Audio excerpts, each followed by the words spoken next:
Presidential election, the one that everyone is excited about, who will be the next person to represent the United States of America. And perhaps the most exciting part about this election is the presidential debate. Before 1960, many people would listen to this debate on the radio. But did you know that the first televised presidential debate in American history was between John F. Kennedy and Richard Nixon? W. Joseph Campbell, an American writer and historian, in his 2016 award-winning book, Getting It Wrong, states that television viewers thought Kennedy might win because he appeared as confident, polished, and natural on television. But most radio listeners prefer Nixon who sounded more authoritative and sincere in his debate. The point that I want to get here is how you use your voice and your body will significantly impact on how the audience will observe you when you deliver a speech. The ability to have a flexible voice is difficult but not incapable. So in this speech, I will explain the basic methods of delivering a speech. Then we will explore all aspects of voice which will increase your power when speaking. Finally, we will look at different ways on how to use our body to communicate effectively. There are 4 basic methods to deliver a speech. The first one is reading it from the manuscripts. A manuscript is a speech that is written out word for word, such as the graduation speech or the president address to the nation about the global pandemic.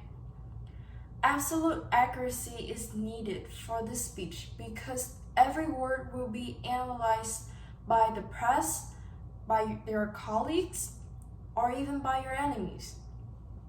Although it looks manageable, it could be challenging because instead of communicating, they read the speech in a monotone voice or not glancing at the audience at all.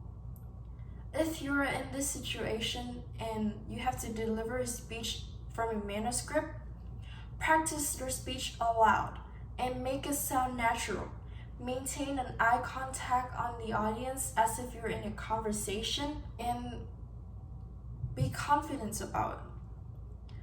The second method is reciting it from memory.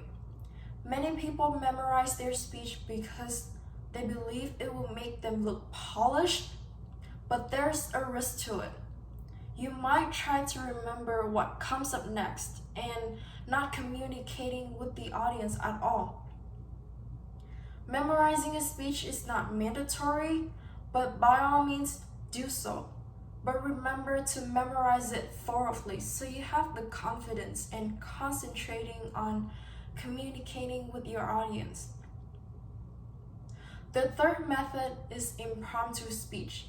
An impromptu speech is a speech with little or no preparation at all. For example, your boss might call you up and say a few words about the topic that you were just discussing about. In this situation, don't be panicked and stay calm. Take notes on the previous speakers so you have the idea to develop on. And when you deliver your speech, keep an eye contact on the audience. To master these skills, you can practice on your own with a topic that you are well informed about and give a 1 to 2 minutes of delivering a speech on that topic. Most experienced speakers prefer extemporaneous speech. It is a speech that is carefully prepared and practice it in advance with a brief set of notes. When you practice, words might be slightly different every time you say, but you have more control over thought and language. It is adaptable in any situation and it encourages conversational quality. Now that we talk about the methods of delivery, let's talk about our voice.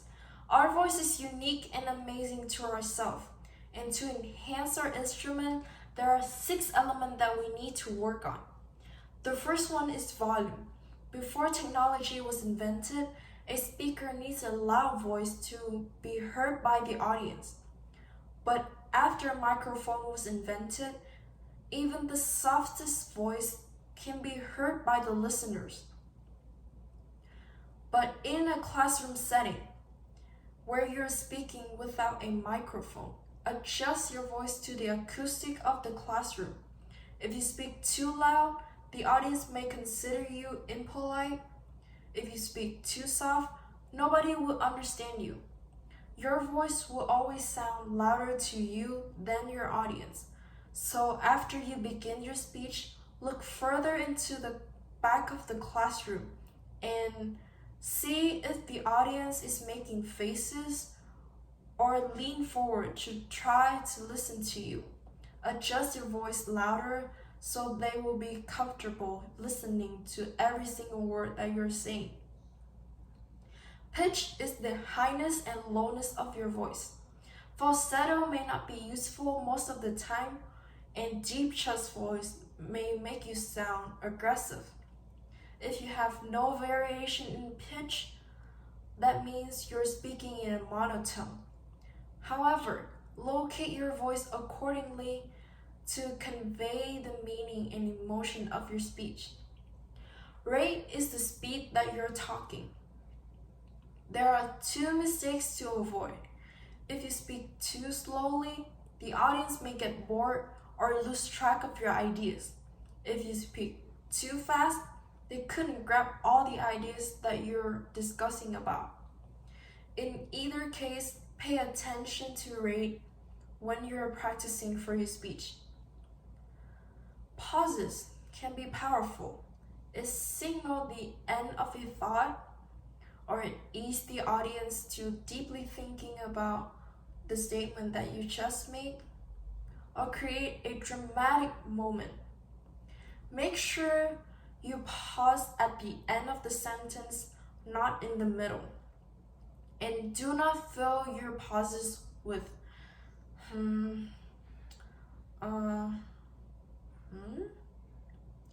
because according to Daniel J. O'Keefe, an American communication theory scholar, in his 2002 book called Persuasion, he stated that these vocalized pauses can create a negative perception about the speaker intelligence. Pronunciation. We all make mistakes sometimes about pronunciation, like the word genuine. Some people might say it genuine.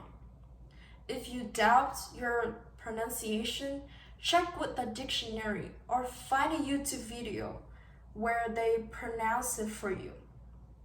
Articulation is not the same as pronunciation. Poor articulation can lead to failure of forming a distinctive sound, like let me to let me, or have to. So do practice before you giving a speech. Do some practice like this: b, b, b, b, l, or t, t, t. So when you say a word, you make it sound clearly. In addition to your voice, you might also want to keep in mind of how you appear in front of the audience. Every speaker is expected by his or her audience to exhibit a certain appearance with the occasion of the speech. It plays an important role in speech because the audience will see you before they even heard you, like the story that I introduced in the beginning of the speech about John F. Kennedy. Imagine if he was walking into that presidential debate with his slippers and his favorite pajama pants. Would he still be the president of the United States? I doubt it. Your movement will also be judged. It is very distracting if you keep moving back and forth or fidgeting with your nose because you are nervous. So as you rise to speak, stay calm and give yourself some time to prepare. At the end, maintain your eye contact even after you stop speaking and return to your seat calmly. Gestures. Some students see this as an obstacle on where should they put their hands. Should I leave it here? Should I put it at the back? Or what should I do? The primary rule is whatever gesture you make should not distract your message. Focus more on communicating with the listener, and the gesture will take care of themselves. One of the quickest ways to bond with your listener is with eye contact. You will lose your audience right away if you avoid their gaze. You should try to establish your eye contact with the whole audience. A tip to do so is to stop, finish your point, and then go ahead and look at another section when you start a new point. So the next time you prepare for a speech, keep these elements in mind. You can record yourself and listen for errors in your volume, pitch, or pronunciation. You can also practice in the mirror to observe what your audience will see when you are presenting. Plan your movement, your gesture, and remember to keep an eye contact on the listener. The more you practice these delivery methods, I guarantee you will see the improvement in your speech the next time you're speaking. Thank you for watching and have a great day.